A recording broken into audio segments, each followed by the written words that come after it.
Hey guys, welcome back. It's good to see you all.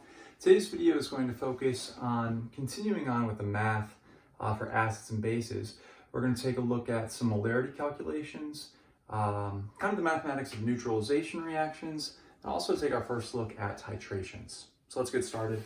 Again, today's focus is going to be on titration calculations. The first thing that I really want to focus on is just a quick recollection of what it means to discuss molarity. So recall, we have a formula for molarity where molarity, represented by the capital M, is equal to our moles of solute over our liters of solvent. Now, moles again is just a quantity. Solute is what we're dissolving in solution. Okay, to make up a solution, we need both a solute in addition to solvent. So it's basically how much we have of something dissolved in the liters, the volume of something else. And normally we're talking about something that's soluble in water. Almost always we're talking about water as far as the liters of solvent goes. The way that we might see this represented is through the usage of brackets. For instance, we might talk about, say, the concentration of hydrochloric acid. But you can use molarity to talk about the concentration of anything. It doesn't have to be hydrochloric acid. It could be sodium hydroxide, which we're going to see here in a moment. It could also be just different ionic compounds or a covalent molecule that has the ability to dissolve in water. So let's get right to the math. In our very first example, what I want to think about is how many moles are present if we know some other information about a solution. So let's figure out the moles present,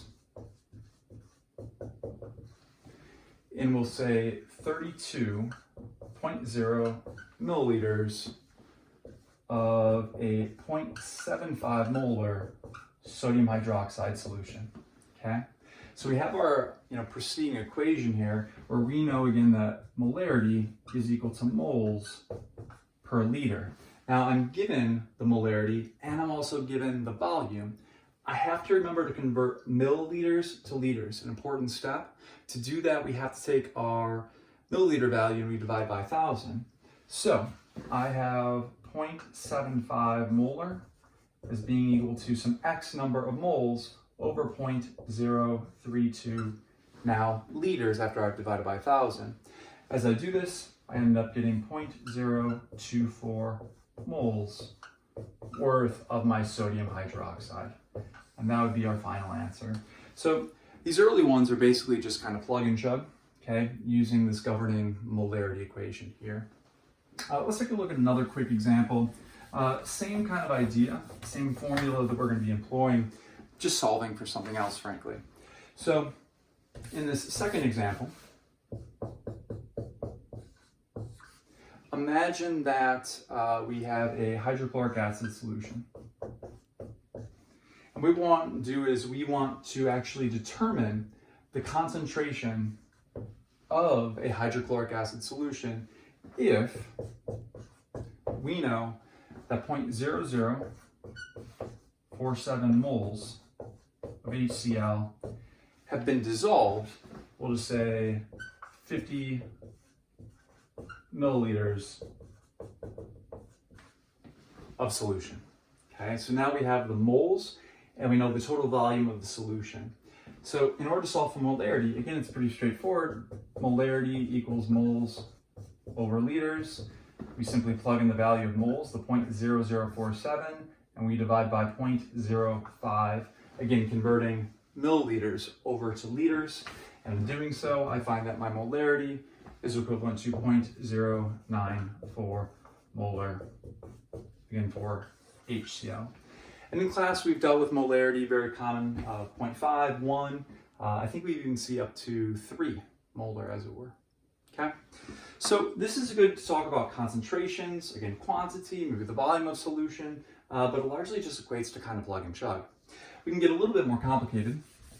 So what we're going to do is we're going to move on and actually talk about neutralization reactions, the math of the reactions, basically between acids and bases.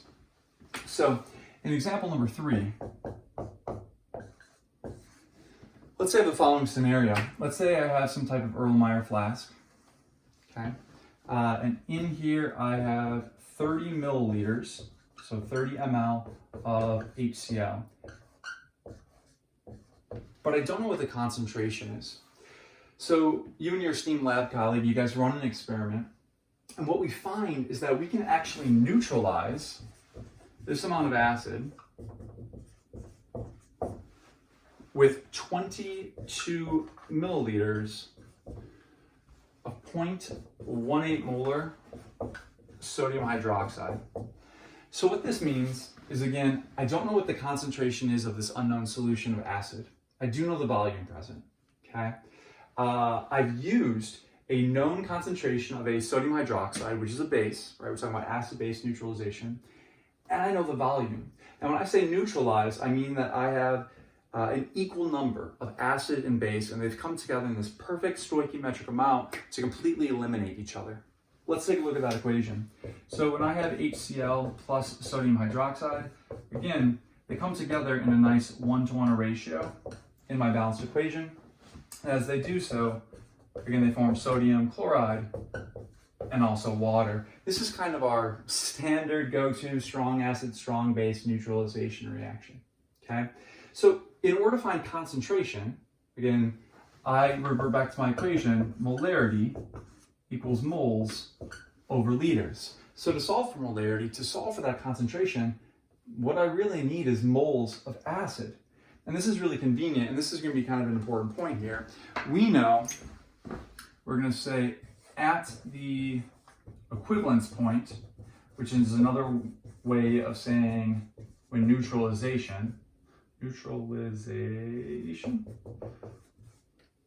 So at the equivalence point, or what we call the neutralization point, we're going to say that the moles of acid are equal to the moles of base.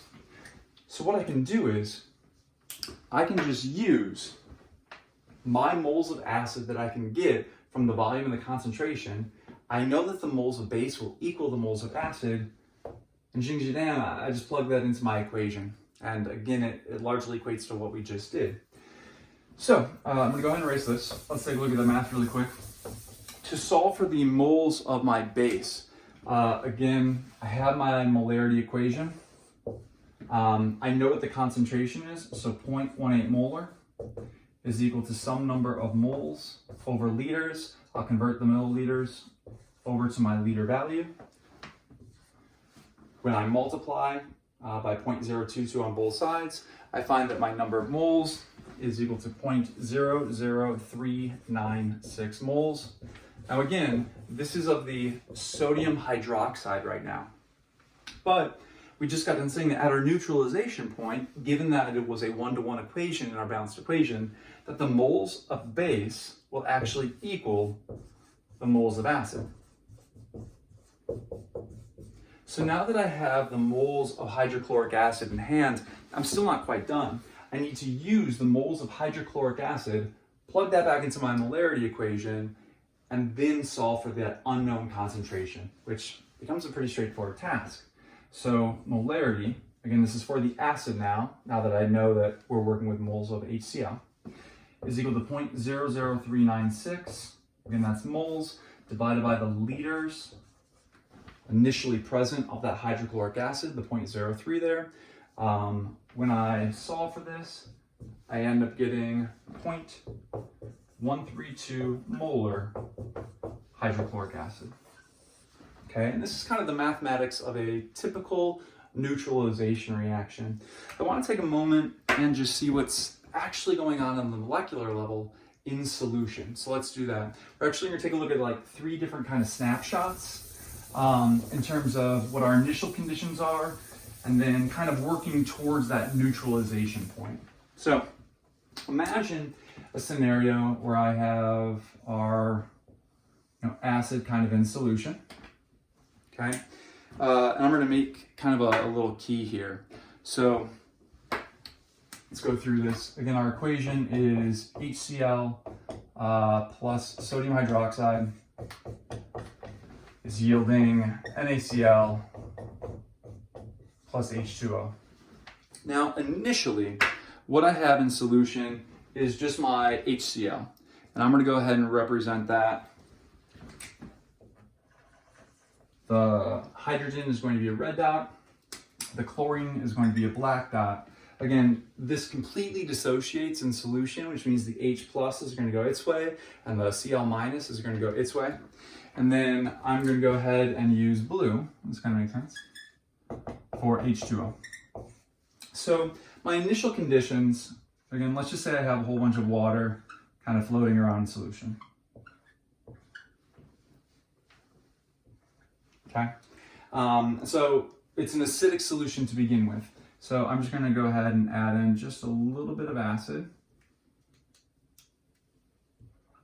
So if you're kind of keeping track, or if this is hard to see, I currently have 8 blue dots, meaning I have like 8 water molecules. And then I have 4 red dots, so 4 H pluses representing acid kind of floating around doing their thing. And then I have 4 chloride, that negative anion, also floating around doing its thing. So this is maybe what we see kind of initially. Okay, but over time, as I add in a little bit of base, as soon as that base, so let's say with a little sodium hydroxide added, as I add that sodium hydroxide, it's going to begin to neutralize some of that water, or I'm sorry, some of that acid rather. So I'm going to go in and draw my previous 8 water molecules. Okay. And again, every single time that I neutralize some of my HCl, I'm forming sodium chloride and also water. So as I add in a little bit of base, what we see is the amount of like red, which is basically the amount of acid, is going to be diminished. So the amount of H plus starts to break down. Now the chloride doesn't really go anywhere. It doesn't get like tied up or locked into anything. So I'm going to have 4 chlorides still. Now the question becomes, if I've lost kind of 2 equivalents of my H plus, I'm down to just 2 red ones there, where did it go? We know that hydrogen essentially teams up with hydroxide in order to form water molecules. And again, this is a 1-to-1-to-1 relationship. So I know if I just lost 2 red molecules, it's because presumably I added in 2 not 2 red molecules, 2 free protons. I must have added in 2 hydroxide equivalents, which means I've actually formed 2 more molecules of water. So I'm going to go in and add 2 more blue dots. But what I also need to account for is the way that I've introduced that hydroxide is via sodium. So I'm actually going to use an open purple kind of circle for that, just representing that I've also added some sodium hydroxide. So what we find is, again, that red, which is kind of representative of acid, this is being diminished with just a little bit of base. I've actually created some more water molecules via this process. And in introducing the hydroxide, I've also introduced sodium as well. So that's now kind of floating around the solution in addition to the chloride and some remaining acid. Okay. Now at the neutralization point, so this will be kind of our last little snapshot here. We went from 8 water molecules up to 10. So I'm going to draw in my 10 blue water molecules. 1, 2, 3, 4, 5, 6, 7, 8, 9, 10. I have my 4 kind of chlorides, the Cl minuses, that are still just kind of floating around there. So I'll draw those in. Okay. Now, at this point, what I'm going to do is I'm going to completely neutralize my acid, which means all of the red goes away, right? All of that hydrogen gets locked up into water molecules. And by eliminating 2 more H pluses, by eliminating 2 more protons, the only way that happens is if I form 2 more water molecules. So I went from 8 to 10 to 12 water molecules. Okay. The one thing I'm lacking is, at this point, is the sodium cation. The idea here is that if I wanted to neutralize from the get-go 4 moles worth of H plus, or just like 4 protons worth of H plus, I need to have 4 sodiums. So I go from initially 0 base, because this is just a sample of acid, to having kind of 2 equivalents of the sodium floating around. And now I'm going to find that I have 4 equivalents of my sodium, kind of when everything is said and done. So maybe we'll go ahead and label this as kind of at what we call the equivalence point. So EQ / when neutralization takes place. Okay. The last thing I want to do is really kind of put this math and just this conceptual side of things in the context of the lab setting. In that earlier example where you and your esteemed lab colleague were performing that neutralization reaction, we actually use kind of a special setup for that, or a special technique that's called titration, where we actually use a new type of glassware that we haven't actually seen in the class yet. So this will be our 4th example for today. The piece of glassware that we're going to be introducing is what's called a burette.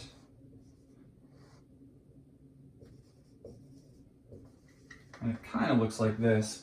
So we have a really long, kind of slender glass cylinder that has just tons of gradations on there. And by that I mean just like markings. And the ones we use in class normally start at 0 milliliters and they kind of go down to 50 milliliters. And these work really, really well for precise delivery of solutions. If we want like a lot of certainty in the volume we've just delivered, normally there's so many markings on here we can measure to the hundredths place, so 2 decimals with relative precision. So in the example we're going to work up, what we have, again, this piece of instrument is what we call a burette, good for measuring, again, precise volumes. This burette contains 0.14 molar sodium hydroxide. And sitting underneath this piece of glassware, again, this is kind of like a switch almost, that we can turn and open like a valve that will allow this base to drain. Immediately underneath this is going to be an Erlenmeyer flask that actually has our HCl sample in there. And the idea is that, just like that previous problem, we don't know the concentration of that HCl, but what we can do is we can talk about the volume. Like we can put a volume in there, and then through some math, which we're going to see in a second, we'll be able to figure out this unknown concentration. So let's pretend that I put in exactly 42.0 milliliters of this unknown kind of concentration of a hydrochloric acid solution.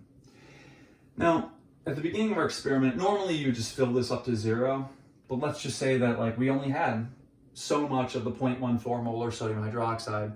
And so it's actually filled up to like the, I don't know, let's call this 14.3 milliliter mark.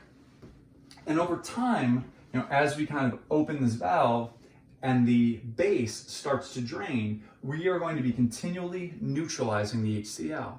But these solutions are both clear, okay? So what we do is we add to solution what's called an indicator. And what that allows us to do is to basically monitor the progression of this titration or of this neutralization reaction. The pH indicator that we're going to use is phenolphthalein. The idea with phenolphthalein is that it's a molecule that actually goes from being like acidic to basic. And as that happens, there's a color change with phenolphthalein. So as this solution is acidic, which right now there's only acid in there, so it's going to be acidic, we know that this is going to be a clear solution. But as the reaction proceeds, eventually, as it becomes basic, it becomes a pink solution. So what we do is we open kind of our valve, we introduce base. So base is going to start kind of dripping in, drop, drop, drop, drop. And as that happens, as the neutralization reaction proceeds, eventually what has to happen is that in going from acidic to basic, we have to pass through that pH of 7, right? That's our neutralization point. That's when our moles of acid are going to equal the moles of base, and that's where we can exploit kind of the math we saw earlier, okay? So the idea is we don't want to be clear because that means it's acidic. We don't want to be pink because that means it's going to be basic. We want that moment where it is ever so slightly pink, and this indicates that we're right around that pH of 7, moles of acid equal moles of base. Okay, so let's say we open our valve and we just start dripping in, the sodium hydroxide. And what happens is eventually, like the sodium hydroxide that's filling this up is going to start draining, right? So at the end of our experiment, let's say that it's drained all the way down to 31.7 milliliters. Now at this point, we have literally everything we need. We can find the difference in volume here, right? 14.3 milliliters and 31.7 milliliters to figure out the volume of sodium hydroxide used in the neutralization reaction. If we know the volume and we know the concentration, we can solve for moles. Again, at that neutralization point, moles of base equal moles of acid. Knowing the volume of acid, it becomes essentially what we just did. Let's take a look for good measure. So, working through this, again, that concentration of the sodium hydroxide that I just raised here was 0.14. The first thing we want to do is just find the volume of sodium hydroxide that we actually delivered. To do that, we take 31.7 milliliters, subtract from it 14.3 milliliters. And we find that that difference is 17.4 milliliters. Now again, this is the amount of sodium hydroxide that was delivered to neutralize the acid. The second thing we'll do is using that concentration, which again was 0.14 molarity, we can solve for some X number of moles of sodium hydroxide by plugging in the volume of sodium hydroxide that was used. So again, this is in liters, this is in moles. When I solve for moles at this point, what I find is that I have 0.002436 moles of sodium hydroxide that were used to neutralize the acid in this reaction. Okay. Again, what we're exploiting at this equivalence point or neutralization point that we can visualize via the color change because we've introduced this pH indicator is that the moles of sodium hydroxide are actually going to equal the moles of hydrochloric acid. It's 0.00243 moles of HCl.